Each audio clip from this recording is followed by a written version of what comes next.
So last week we did a video, we talked about grounds, and I shared a story in there about something that the American Auto Wire people had told me about.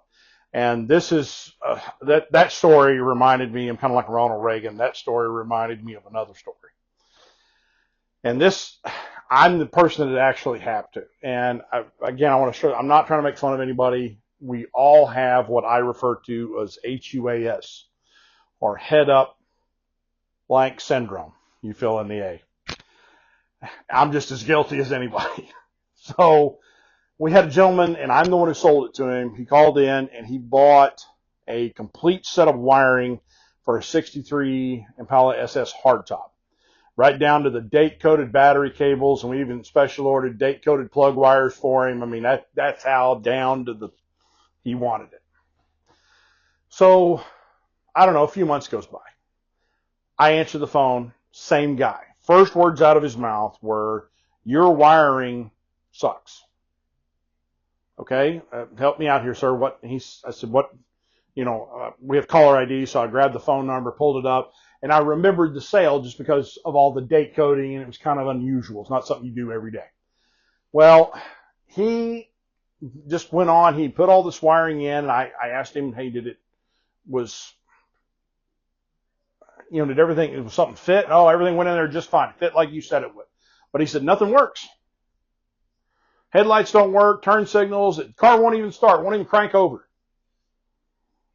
And I'll be honest, my first thought, and I should have went simplest thing first, but I didn't. I went to more, and for those of you who don't know, 61 to 64 Impala, ignition power is fed off a small lead that comes off the positive battery cable to the horn relay through the front light harness back into the underdash and so on. And that was my first thought. I said, well, I tested the horn relay. It ohmed out fine. It rang out fine. Okay, well, if he's using that terminology, maybe he understands a little bit more than the average person does about automotive wiring. And so we went on, and I asked him a few more questions, and I ran out of things to ask him to the point I should have went to the simplest question first. I said, well, sir, have you checked the battery? Make sure the battery's not dead.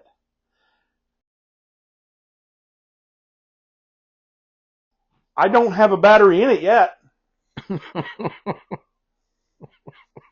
And it took me a minute.